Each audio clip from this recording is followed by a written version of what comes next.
શું સીતાજીનું સત્વ છે. ભુવન ભાનુ સુરીશ્વરજી મહારાજે એક આખું પુસ્તક સીતા ઉપર લખ્યું છે. તમે વાંચો તો વૈરાગ્ય વધી જાય.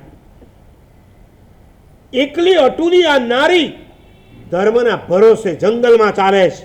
એને કોઈનો ડર નથી. એને ભય કોનો છે? ભવનો ભય છે. અને એ સીતાજીનું દિવ્ય થયું. ખબર છે ને, જૈન રામાયણ વાંચ્યું છે ખરું? દિવ્ય થાય છે. દિવ્યમાં સીતાજીનો વિજય થાય છે. અને રામ લવ કુશ સીતા પાસે જાય છે. દેવી પધારો, અયોધ્યાની અંદર તમને આવકારતા હું આનંદ પામું છું. જ્યાં કીધું ત્યાં સીતાજી શું કહે ખબર છે? મહારાજ, જોઈ લીધો તમારો સંસાર, તમારો કોઈ વાંક નથી, મારા કર્મનો વાંક છે. એક વાર નહીં 2 વાર એને મને હેરાન કરીશ. હવે હું ચેતી ગઈશ, જાગી ગઈશ. હવે મારે તમારા અયોધ્યાના રાજનોય ખપ નથી અને તમારી પાસેથી સંસારના સુખનોય ખપ. રામચંદ્રજી કહે છે દેવી માફ કરો, પધારો, હવે બીજી વાર આવી ભૂલ નહીં થાય. સીતાજીને હવે સંસારનો વૈરાગ્ય થઈ ગયો છે. એમણે પાણીની વચ્ચે આવેલા રામચંદ્રજીના ખોળામાં મસ્તકના વાળ ખેંચીને ઘા કર્યો. જોઈ લો, આ પંચમુષ્ટિ લો જ કરું છું અને હવે હું ચારિત્રના માર્ગે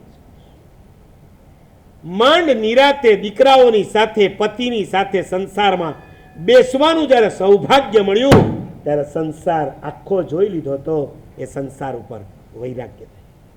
દીક્ષા ક્યારે લેવાય સુનિલભાઈ? ક્યારે? 50, 60, 70? સાચું બોલો. નાનો છોકરો તમારી પાસે કેવા આવે, અંકલ અંકલ મુझे दीक्षा लेनी है, आप क्या बोलो?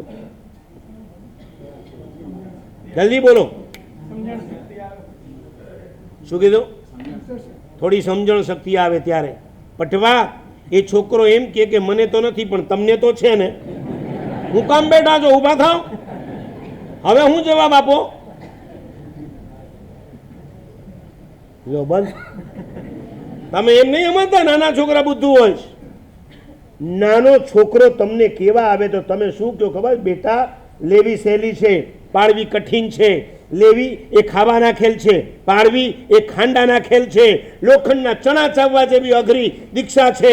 અહીંયા ગુરુનું માનવું પડશે, સાથેવાળાનું સાંભળવું પડશે, રોજ સ્વાધ્યાય કરવો પડશે, તપ કરવો પડશે, લોચ કરાવવો પડશે. એકલા દુઃખ અને કષ્ટો દેખાડવા સિવાય તમે બીજું કંઈ કયો ખરા? કે તમે એમ કહો એની પીઠ થાબડીને બેટા ખરેખર લેવા જેવી છે. અમે ફસાઈ ગયા, અમે ખાડામાં પડી ગયા છીએ. લક્કડ કા લાડુ ખાએગા વો ભી પસ્તાએગા, નહીં ખાએગા વો ભી પસ્તાએગા. તું નીકળ, ખરેખર નીકળવા જેવું છે. અમે જે કર્મ બાંધીએ છીએ અમારું મન જાણે છે. બેટા તું નીકળીશ. કયો ખરા? 10 વર્ષનો છોકરો નાનો લાગે, 20 વર્ષનો થાય ત્યારે એ કે હવે લઉં. હે, તારા મમ્મી પપ્પાને હવે ત્યારે કમાઈને આપવાનું હોય ત્યારે તું દીક્ષા લેવા નીકળ્યો. પતી ગયું. ઓલો બિઝનેસ કરે 30 વર્ષ સુધી, તો હવે તારા મા બાપ ગયડા થયા છે ત્યારે તારે લગ્ન કરી અને એમની સેવા કરવી જોઈએ, તારે કમાવું જોઈએ, તારી ઘરવાળી સેવા કરે ત્યારે તારે દીક્ષા લેવી છે. ઓલાએ લગ્ન કર્યા, બચારો ચાલી નો થયો, મા બાપ ઉપર ગયા, હવે તો હવે તારી ઘરવાળી ક્યાં જશે? એક છોકરું કર્યું છે એને કોણ મોટું કરશે? એ એકલી કરે? આજના કાળમાં એકલા રહેવાય એવું છે? એટલે ઓલો બચારો 50-60 નો થઈ જાય, એ કે હવે ઓલી મોટી થઈ જાય, આનાય લગ્ન થઈ ગયા, હવે ગયડા થઈ ગયા પછી માથે પડવા જવું છે ગુરુને? बोलो के जाए तो जाए कहां? दीक्षा लेनी है लेकिन लेव कहां?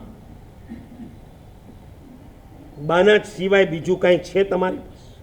हूँ तमने कहूँ, हकीकत में तमे ऊंडे ऊंडे अमारा सपोर्ट में छो के नहीं? तमने एम थाय छे ने? 99% सभा ने हूँ पूछूं कि अमे लीधी, आर यू हैप्पी?